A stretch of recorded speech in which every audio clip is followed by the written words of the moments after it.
वो है कि इस प्रदेश के विकास पुरुष मुख्यमंत्री मनोहर लाल जी ने मैम को एक बहुत बड़ी सौगात दी है। पिछले दिनों 24 उद्घाटन हुए थे रोहतक जिले में, जिसमें से 11 मैम के थे और 30 करोड़ की सड़कों का शुभारंभ किया था मुख्यमंत्री जी ने। आज उसी कड़ी को और आगे बढ़ाते हुए 300 करोड़ रुपया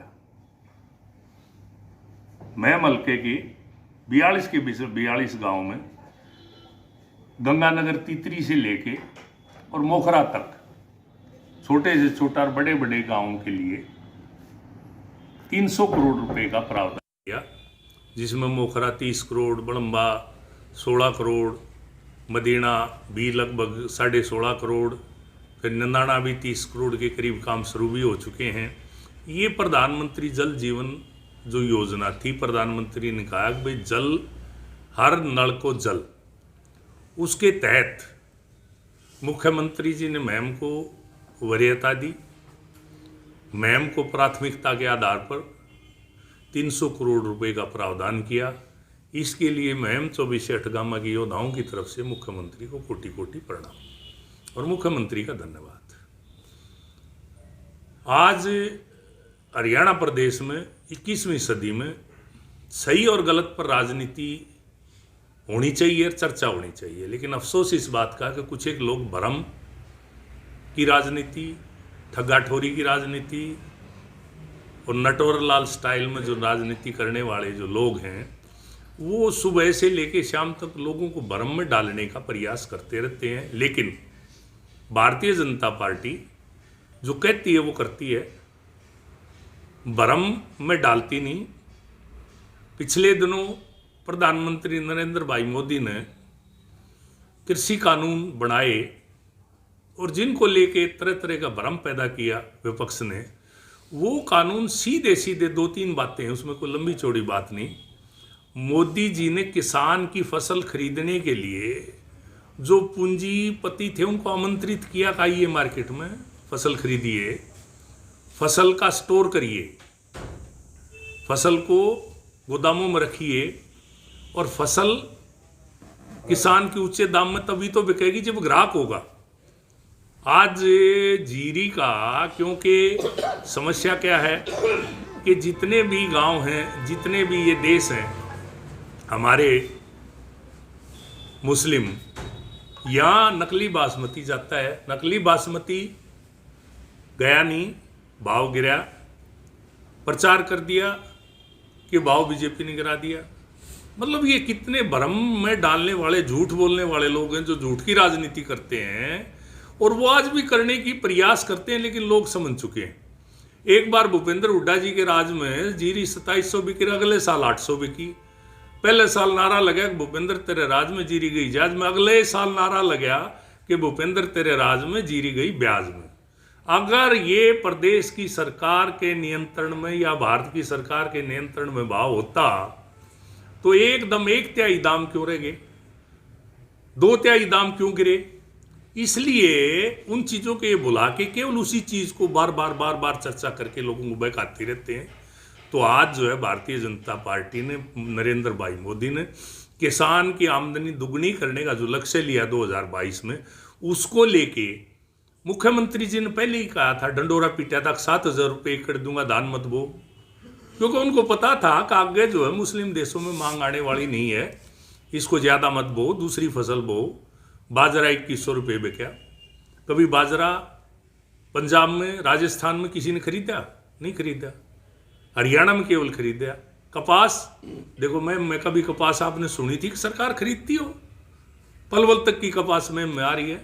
ये किसका चमत्कार है? ये केवल और केवल मनोहर लाल जी का चमत्कार है। सरसों खरीदी, सरसों जो है जहाँ ना राजस्थान खरीद रहा ना पंजाब खरीद रहा, और झूठ बोल रहे हैं कि हम जो है कानून बना दिया कि एमएसपी से नीचे को खरीदेगा तो सजा कर देंगे, पंजाब ने कानून बना दिया। लेकिन के लिखा केवल धान और गेहूं, तीसरी फसल पे कोई लागू नहीं होता। और यहाँ 8 फसलें हैं जो हरियाणा सरकार खरीदती है, 2 खरीदती है केंद्र सरकार, गेहूं और धान। बाकी जो 6 फसलें हैं तो मनोहर लाल जी खरीद रहे हैं। नुकसान उठा के फायदा देना चाहते हैं किसान को, इसलिए तो खरीद रहे हैं।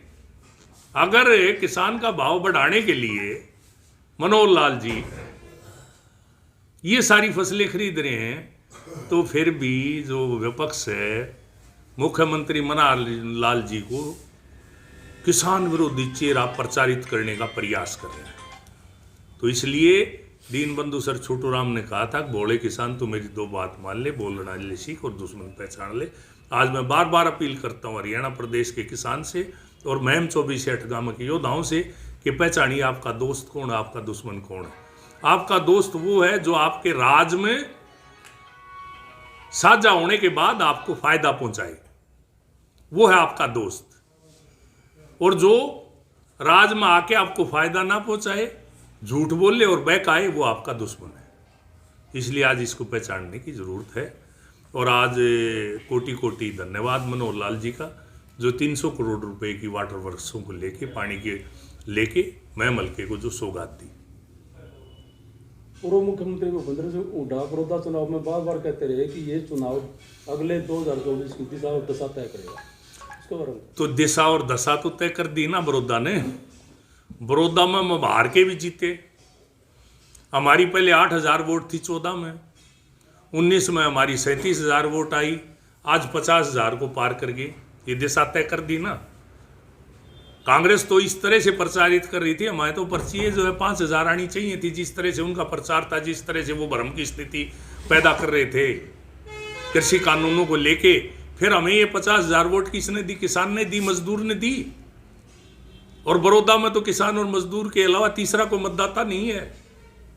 और किसान और मजदूर ने इतना भारी प्रचंड 50,000 वोटें दी भारतीय जनता पार्टी को, तो इस बात की मोहर लगा दी कि भारतीय जनता पार्टी के जो कृषि कानून है वो सही है, और भारतीय जनता पार्टी की नीति सही है, भारतीय जनता पार्टी की दशा सही है, और भारतीय जनता पार्टी का नेतृत्व सही है। इस बात पर मोहर लगाने का काम किया। ये चुनाव हमारे नहीं, ये चुनाव हम जीते, और ये बड़ी जीत है। और ये मुख्यमंत्री मनोहर लाल जी की एक और बड़ी उपलब्धि है। बड़ी उपलब्धि ये है कि आज जो है मनोहर लाल जी ने सत्ता में रहते हुए जो बाई इलेक्शन शांति से किया, कहीं सरकारी मशीनरी का दुरुपयोग नहीं किया, कहीं पुलिस का प्रयोग नहीं किया, और आराम से जो है प्रजातंत्र को फलने फूलने दिया। ये प्रजातंत्र की जीत हुई है। ये मनोहर लाल जी के सुशासन, मनोहर लाल जी की जो पारदर्शी नीतियां, उसकी जीत हुई है। ये चुनाव हम जीते हैं, ये चुनाव हमारे नहीं। जो आज इस भ्रम में हम ये चुनाव हारे हैं, उसको अपनी आंखें खोल के देखना चाहिए कि 2024 में भारतीय जनता पार्टी प्रचंड बहुमत से आएगी। मोदी जी फिर से जो है इस देश के प्रधानमंत्री बनेंगे, और फिर से भारतीय जनता पार्टी की हरियाणा प्रदेश में सरकार बनेगी। तो इसलिए जो लोग ये भ्रम फैला रहे हैं कि अगली बार कोई और आएगा, वो केवल इस इलाके को या जहां ये भ्रम पैदा के लोगों को भ्रमित करने का प्रयास करें, उसको नुकसान पहुंचा रहे हैं, इसके अलावा कुछ नहीं कर रहे। और मैं एक बात बता दूं कि दीनबंधु सर छोटू राम ने कहा था कि भोले किसान राज में साझा करके फायदा उठाना सीख ले। आज राज में साझा इस इलाके का नहीं होने दिया, इसलिए कि आज कुछ एक लोग अपनी राजनीति चमकाने के लिए भ्रम की स्थिति पैदा करना चाहते हैं, और उस भ्रम के आधार पर ही तो उनकी दुकान चल रही है। भ्रम का और झूठ का जो सामान बेच रहे हैं, ये कब तक बिकेगा? लोग आज समझ गए और समझ जाएंगे। हरियाणा प्रदेश में अगला चुनाव पूरी तरह से भारतीय जनता पार्टी का चुनाव है, और भारतीय जनता पार्टी के अलावा और कुछ भी नहीं है।